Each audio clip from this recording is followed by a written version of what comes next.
I've got a question for you to start this podcast, and that is, are you suffering from continuous partial attention? I think you might know the answer by the end of this podcast. This is Zestology. It's all about energy, vitality and motivation. Coming to you today from central London, and I've got a bit of a power walk on, so I might almost be a little bit out of breath. I've been trying to get an interview with Linda Stone for what seems like forever. In fact, before I even started this podcast, it was just my blog at that point, and I really loved her work, and I got in touch with her and I wanted to speak to her. So believe it or not, it's taken about 4 years to set this up. Linda is a writer who coined the phrase continuous partial attention, which you will hear more about in just a second. She also coined the phrase email apnea, which means a temporary absence or suspension of breathing or shallow breathing while doing email. And believe it or not, that is something that actually happens, which is crazy. And it's all the more interesting because she's got a real tech background herself. She started out in tech. She was one of the most senior executives at Microsoft. I think she was a vice president there, which sounds pretty senior to me. And she was also at Apple in the early days, in the very, very, very early days. And then she became this celebrated thinker and writer about the world we live in, and especially technology. You'll be fascinated by her stories of working at Apple, and you will love her dinner party tactics. So in this podcast, as well as talking about continuous partial attention, we talk dinner party tactics. If you like having people over for dinner, Linda Stone will give you dinner party tactics. Here she is on Zestology.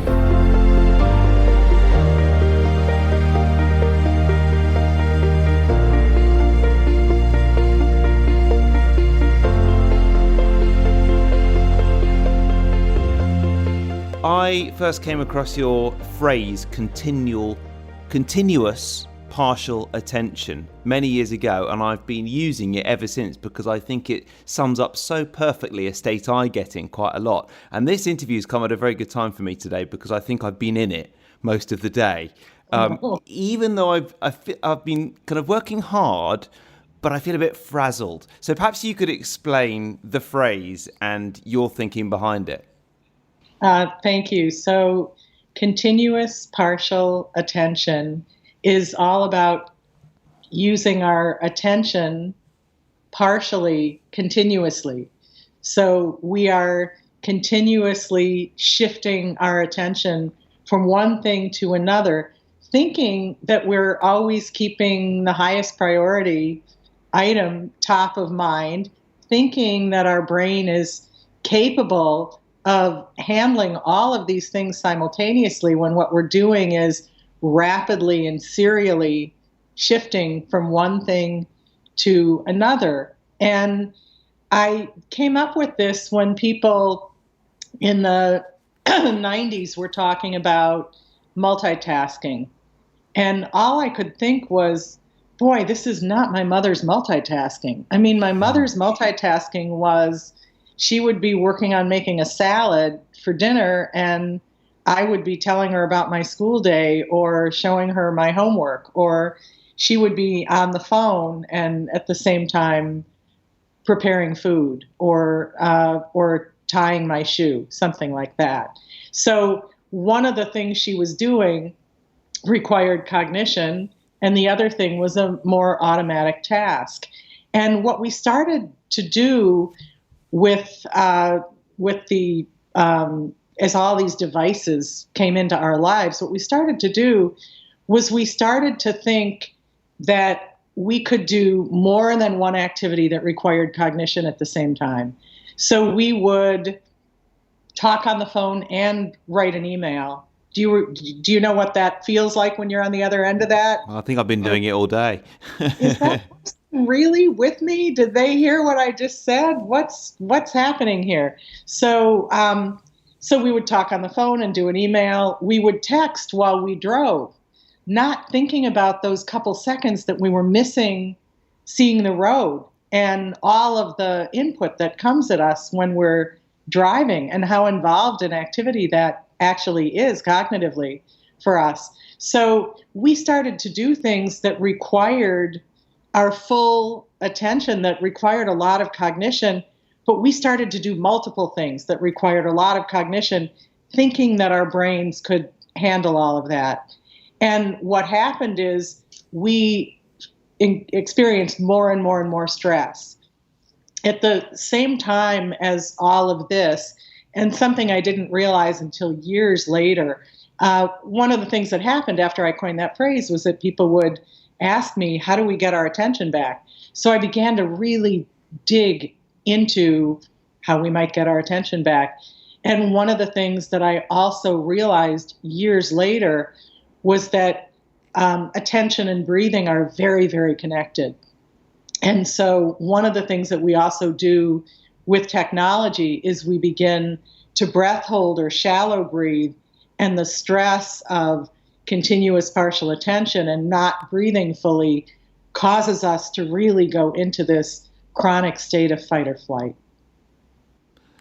And I mean, I'm fully on board with this, and I have thought for a while that it has quite a detrimental effect on my well-being and actually my general baseline level of happiness.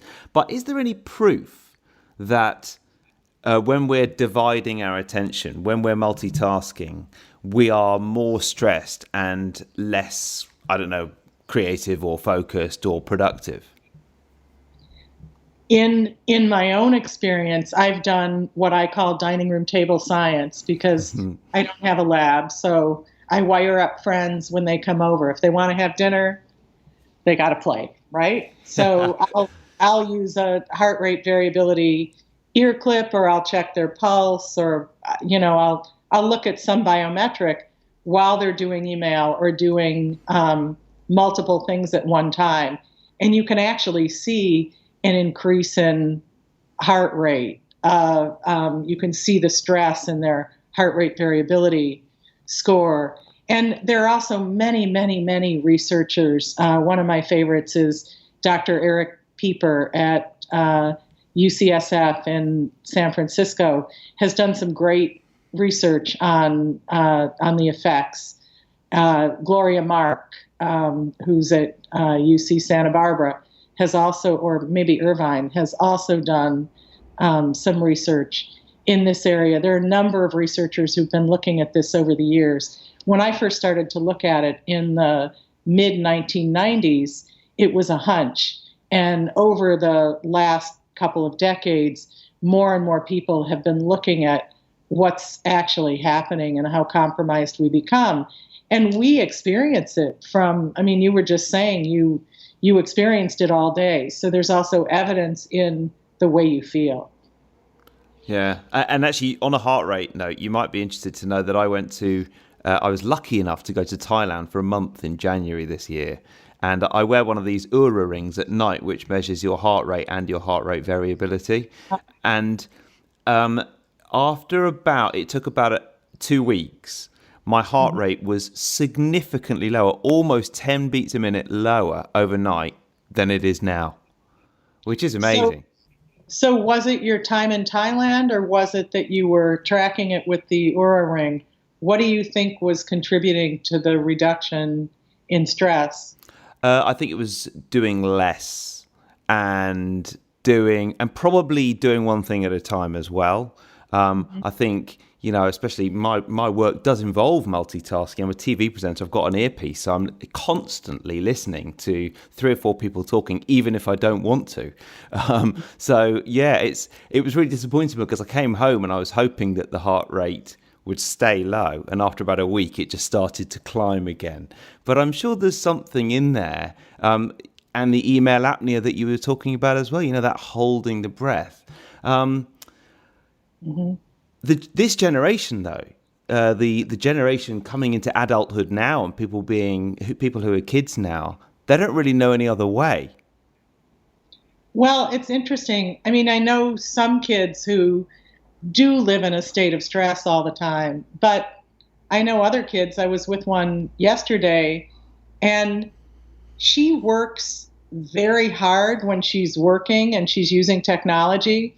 And then she goes and really throws herself into yoga or Pure Barre or dance. And so one of the things that I do see with a lot of the kids I know is when they're on technology, they're really on technology. But when they put the technology down, they put it down. And it's really interesting to me that a lot of these kids choose exercises that are very much about resetting the nervous system.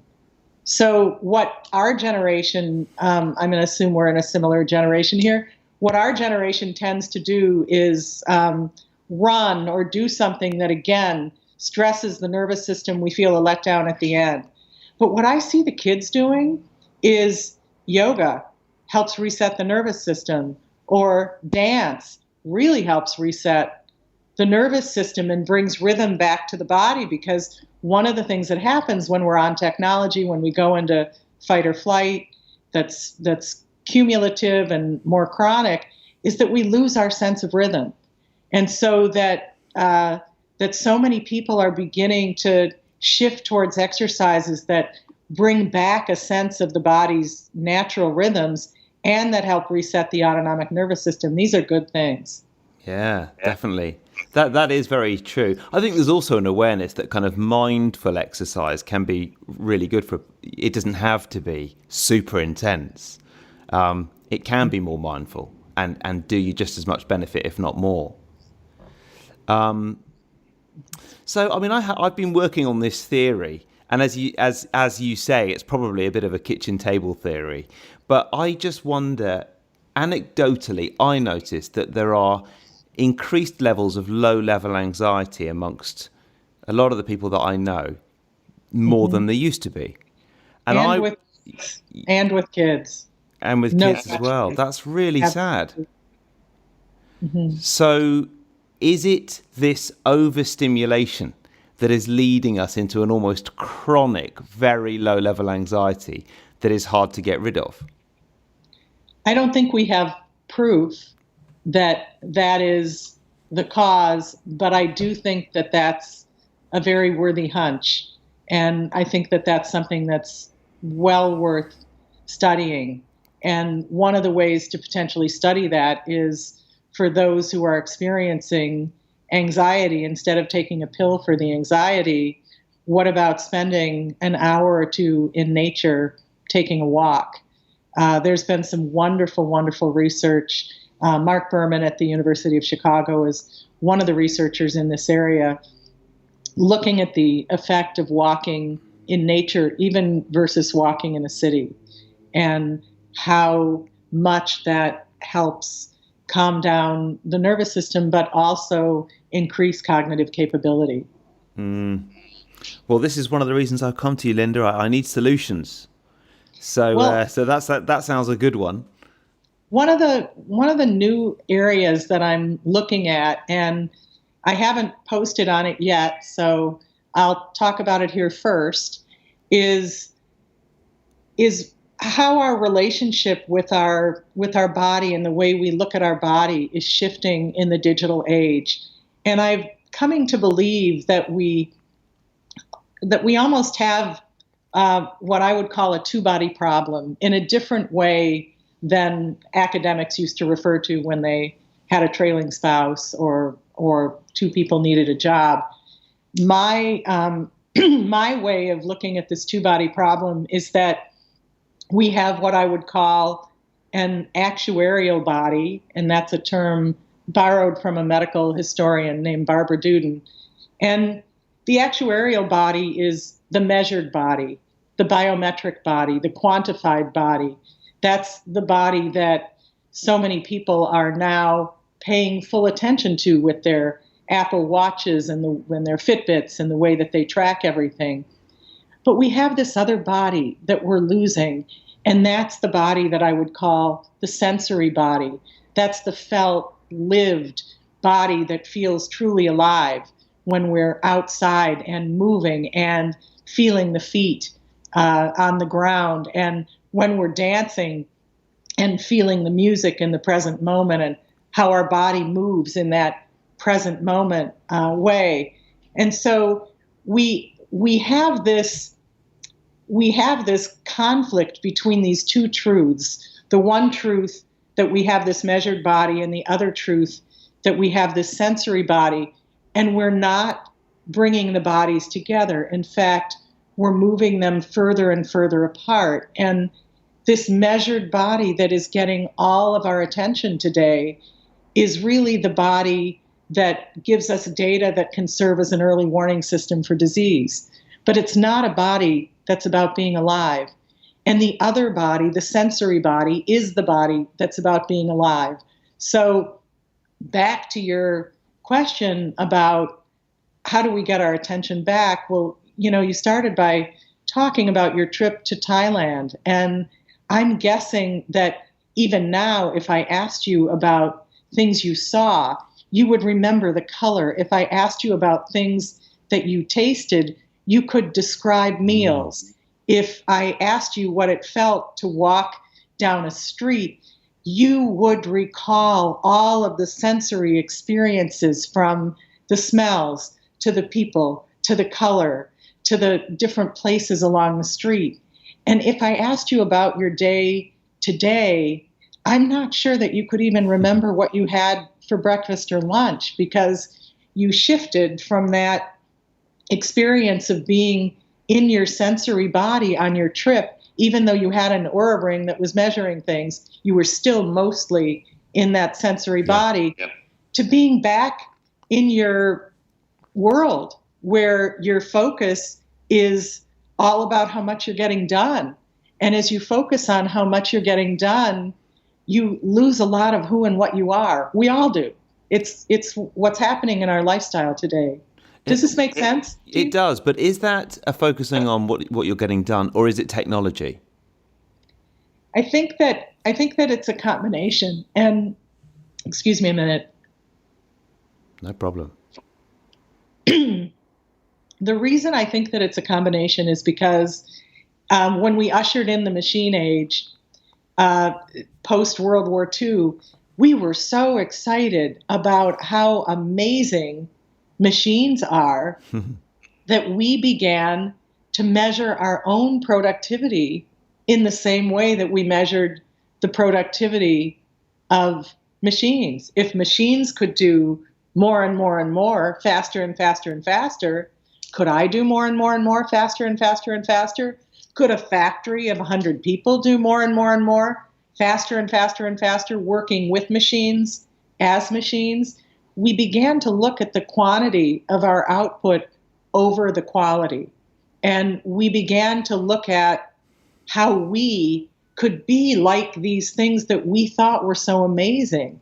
I mean, it is honestly so amazing to pick up an iPhone or a smartphone of any kind and to say, wow, I have a little computer in my hand that can do anything from get me tickets to a Red Sox game or a concert to giving me a map to go wherever I need to go. So we have these devices that are so extraordinary. And then you're right, we have this way of using devices where we lose our body and we lose our senses in the device. And Marshall McLuhan used this term sense ratio in Gutenberg Galaxy and in his work.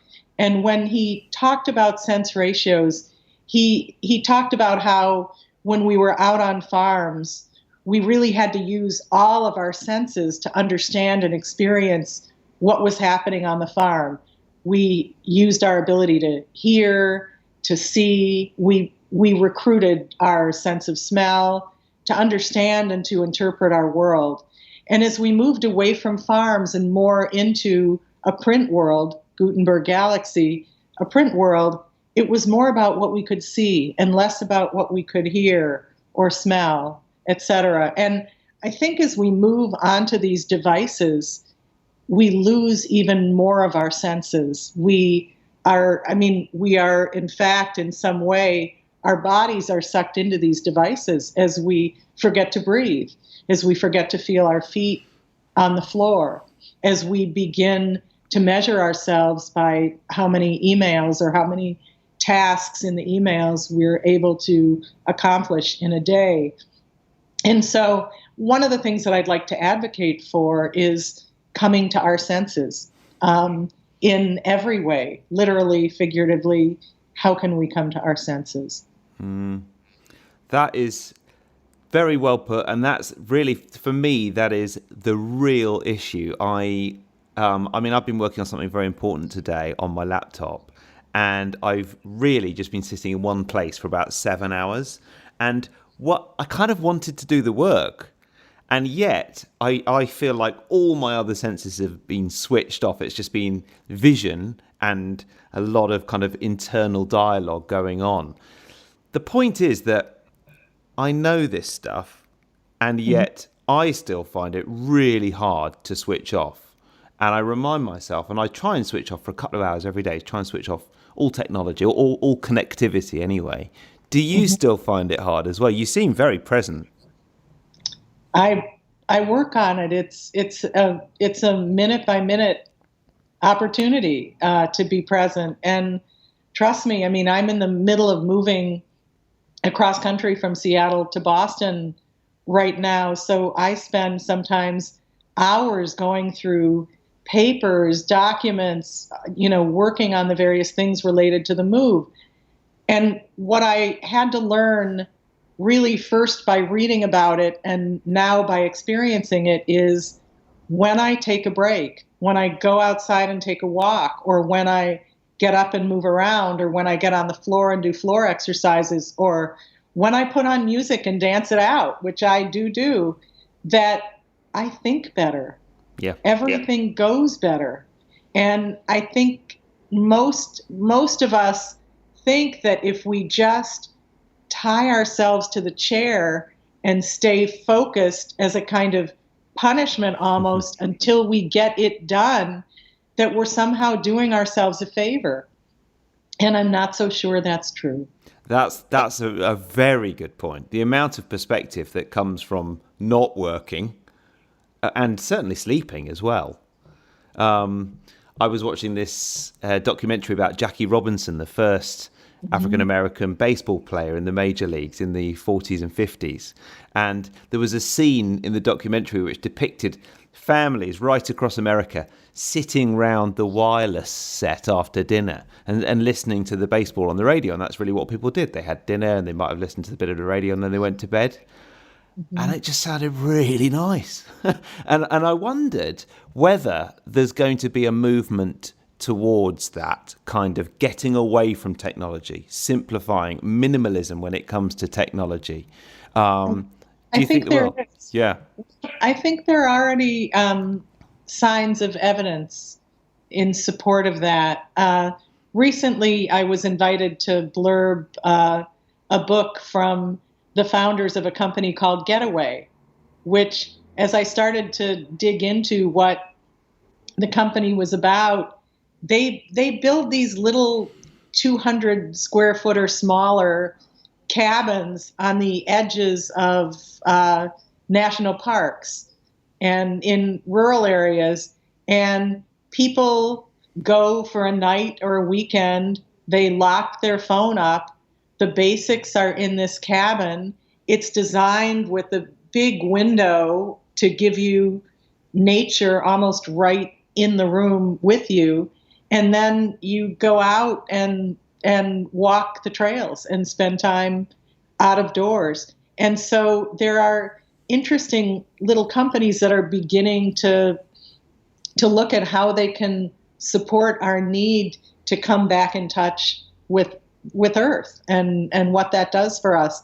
There are also all these startups in the U.S. anyway, like HipCamp and some of these companies that are like the Airbnbs of camping out, where they help you find campsites on private land or campsites in parks and whatnot. So I think that more and more what we're starting to see are opportunities and ideas, again, from the younger generations who are saying, we want this quality of life and we're going to look for ways to have this quality of life. Yeah, definitely. I mean, there are a few themes that come up on this podcast. Definitely getting back to nature, being a little bit more primal is one of them. And you've mentioned that. Another one is, and another way to kind of get over this continuous partial attention and spreading ourselves so thinly is meditation. Do you meditate as well?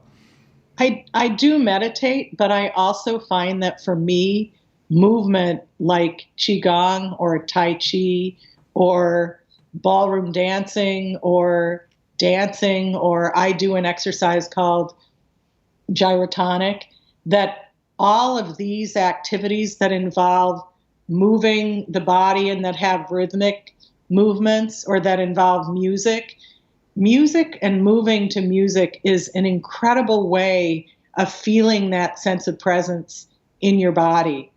Because when you connect to music and movement, you really need to be in the moment to have that experience. So I'm a big fan of anything that involves dance. Ballroom dance specifically has been shown through research to contribute to a reduction in dementia and Alzheimer's. They're not exactly sure why. There are all kinds of hunches as to why, but that's fascinating to me that, that a form of dance could be that powerful. And of course, in Europe, ballroom dance is taught in schools, very valuable. So anything that involves music or movement, and also Qigong, Tai Chi, where there's breathing that's coordinated with moves, is, I think those are great activities. I also like personally metta and Vipassana meditation. I think that those are also great. But I think each of us needs to figure out which type of meditation or mindful activity is really a match for us, because when we find the one that's a good match for us, we actually do it rather than think about doing it. Yeah, definitely. And in terms of your focus, how do you strike the right balance between switching off and doing stuff which you know is good for you, creating ideas, and doing the work? And kind of what's your ambition with it? So for me, one of the things that I do is schedule white space. And when I don't schedule white space as if it's as important an activity as any meeting, as any writing time, as anything else, then I lose 100% of the time, really. So I think it's really, really important to know yourself in a way and know your rhythms in a way where you actually block out time that can be used for either mind wandering or play or coloring a picture or taking a walk outside, but doing something that really gives you a break from the natural flow of activity in your day. So do you put that in your calendar? White space, yes, and I don't schedule over it. Most of the time, I do everything I can to preserve it. So if somebody asks me or really makes a strong request for a meeting and it is the only white space I'm going to have, I look at that as a blocked out time and as being a time that I am not able to schedule.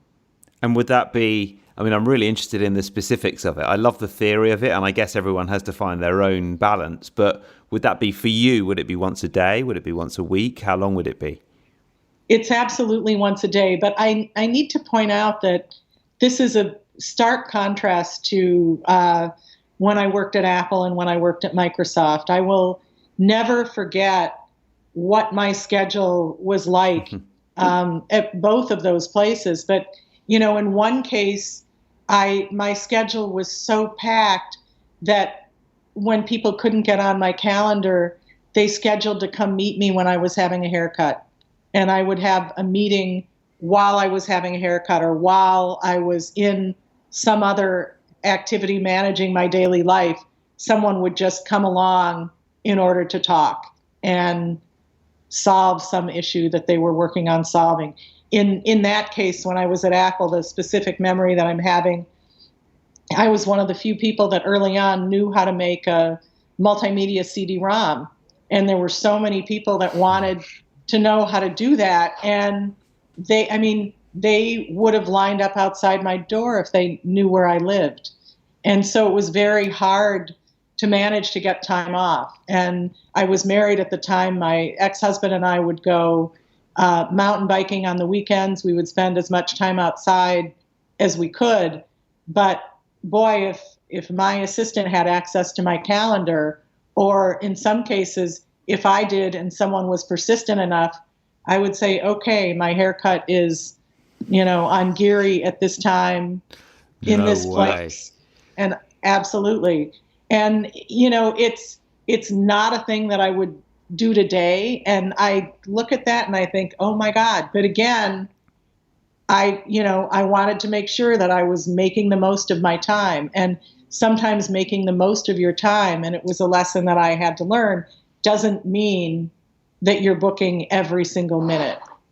Yeah, that's really, would you recommend, because I don't do that, but that strikes me as something that I've always been quite aware that the time that tasks take seem to expand or contract depending on how long you give them.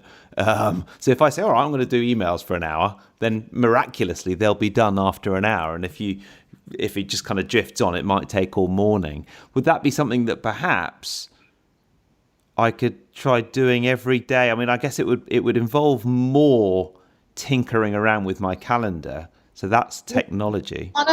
One of the other things that I've started to do that I find super, super helpful is I used to, in fact, there's a blog post on this that I wrote for the Huffington Post years ago called "Is It Time to Retire? The Never-Ending List?" And I think that there's a link to it from lindastone.net also. And one of the things that I mentioned in that blog post is that I found that I was building every day this never-ending list, and I was never celebrating getting anything done. Instead, I would just add 10 more things to the list, and that it was contributing in some way to an increased stress level. And so what I started to do was either at night or in the morning, I started making 2 lists. One list was what I was going to actually work on that day, and the other list was something that I was going to get to at some point. And that was a way that helped me know when my work was done for the day, so that I could at least celebrate and not say to myself, yeah, but you still have 20 other things. Yesterday, I was clearing through some papers, and I was working with someone who helps me out from time to time, and I found a couple of old lists that had gotten lost in a stack. And I looked at her and I said, can I have the joy of crossing all these things out? Because I did them a long time ago. And, we both just burst out laughing. But there's some pleasure in crossing out something when you finished it. But there's a great deal of pleasure in actually getting through everything on a list. And when you make a decision that there are 3 or 5 things that you're going to focus on that day, and you actually get through them, you schedule for them and get through them because you're giving yourself a little bit of a life, that's okay. And then you've got your other stuff that you're setting aside that you come up with later. Well, it doesn't work every day all the time, but it often works very, very effectively. Yeah. Well, I've got a whole list of action points. Now, Linda, when I was preparing for this interview, something came up on the internet about your advice on dinner parties, which is a little bit off topic, but I think it's definitely relevant. And I had to check with you before the interview started. It is the same Linda Stone. You are a dinner party seating and guest expert as well, I believe. Well, I have always enjoyed having dinner parties, and I think I started doing this when I was a teenager, actually. And excuse me, another minute here. No problem. Part of the reason for that is that I'm a total sucker for a good conversation, and it's really fun to pull together an interesting group of people and organize for a good conversation around a meal. And so my mother will tell you that I did this when I was a teenager. I learned to cook, and I would have dinner parties with groups of people, and we would talk about all kinds of things. And then when I was both at Apple and Microsoft, I really enjoyed, and even now, I really enjoyed having dinner parties. At one point, after I left Microsoft, I was spending some time with editors at Wired magazine, and helping to pull together interesting mixes of people to talk about some of the issues that they wanted to write about. And one of the things that they noticed when we would pull these dinner parties together was not only would I curate the list of people who were going to join, but that I was very insistent that people be seated in a certain way in order to make for good conversation. And they were trying to figure out how I was determining who was going to sit next to who. And so they would watch this, and at one point they said, please write about it. Please write down your algorithm for seating. And so I'll explain it briefly to you here. And again, it's something that's on my blog and it's on the internet. I think about people when I'm seating them as being high density, medium density, or low density. And that doesn't necessarily have to do with how much they talk. It has to do in part with the forcefulness and the sense of presence that they bring. And if the high density individuals or people that I determine are high density, if they're seated directly across from each other, then the conversation goes like this, and both ends of the dinner table die, while there's a lot of energy in the center of the dinner table going like this. Right. So if they're sitting opposite each other, that's not a good thing. If there's two kind of forceful personalities. No, conversations are like a good pinball game. What you want is for the energy to be flowing around. And so you don't want to set up the high density people at the corners, but you want to offset them at diagonals. And then you want to scatter the medium and low density people amongst the high density people. If a low density person is next to a high density energy person, it's more likely that that low density person will be swept into a conversation. Yeah.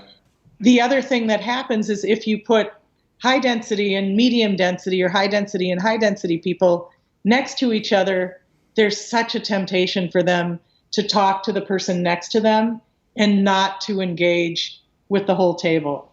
So I would enjoy doing dinner parties for 8 or 10 or 12 or at a maximum 14 people, and then seating them very carefully so that the conversation flowed along these diagonals and everyone ultimately was swept into it. So that was fun. That's great. Yeah. I'm going to put you in the high density bucket. I'm actually medium density. That's great. I mean, you wouldn't tell any of your guests if they were low density, probably. You just make sure that the other guests bring out the best of them. Oh, low density isn't an insult at all. Some of the smartest people I know, I would classify as low density in terms of their type of participation at the dinner table. And high density people aren't necessarily the brightest. They're just the ones that come in to a room with a sense of presence and force. Yeah. Well, so nothing to do with intelligence. It's Okay. Yeah. That's brilliant. I love that. And I'm having a dinner party in a month, so I'll try it out and I'll let you know. Now, Great. Linda, one thing that I've asked everyone is what is one book that you'd recommend and one tip for living with more energy, this podcast being about energy. So what's one book and one tip that you'd have? Mm-hmm. Well, this year's book is, without hesitation, is The Circadian Code by Dr. Sachin Panda. And the reason that I'm so excited about this book is because it's so clear. And you have a wonderful researcher in the UK, Dr. Russell Foster, who's been looking at circadian rhythms and studying them for years. But Dr. Panda's at the Salk Institute. He's done some really fascinating research. In one case, he did an experiment with 2 groups of mice. Both ate the exact same number of calories. One group of mice could eat the food any time of day they wanted. The other group could only eat within an 8 to 10 hour eating window. The group that could eat the same number of calories any time of day became obese and diabetic. The other group stayed lean and healthy, the group that ate in an 8 to 10 hour eating window. That's just one of the gems of information in that book, that everything is really more about when. And then he also talks a great deal about the impact of artificial light and blue light from our screens and what we can do to mediate the effects of that so that we can have a healthier life in relationship with technology.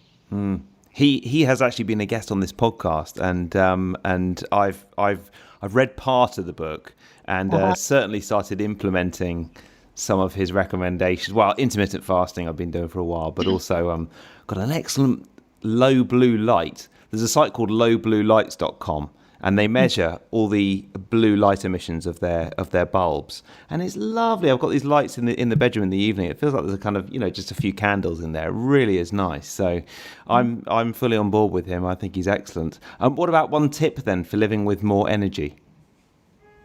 Dance and play and go outside. Yeah, those would be. Oh, and sleep. Yeah. Definitely sleep.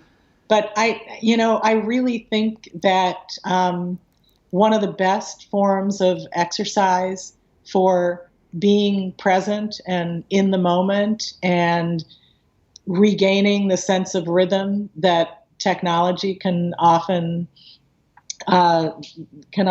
mask is to move to music. And I think ballroom dancing is great, but any form of dance is great.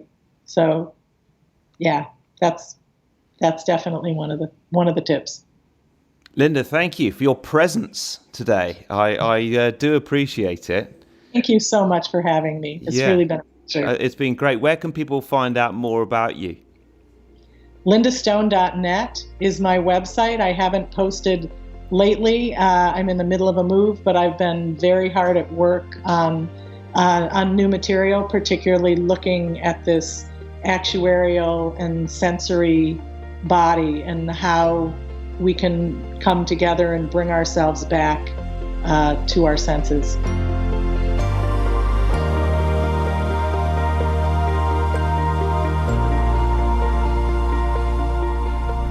Well, I think it's fair to say that Linda's probably a fantasy dinner guest. Be good to have her over. Who would I see to next to, though? Thank you, as always, for listening to Zestology. The 3 Zesty Things newsletter will be going out again next Monday. In the meantime, have a cracking week. I'm now walking through a tunnel with a noisy generator, which is probably a sign that this podcast should come to a finish. Very chilly, actually. Winter's definitely setting in, so it's actually a little bit warmer in this tunnel. But as always, thank you for listening. Remember, the Zestology Review of the Year will be coming up fairly shortly, which I do every year and really enjoy. Just a few highlights from some of the podcasts that I've had this year. And at the start of 2019, to get your year off with a bang, I've got some treats planned. Oh my goodness, what is going on here? It's literally like the world is going to end. Alright, I've got to go. This is too much.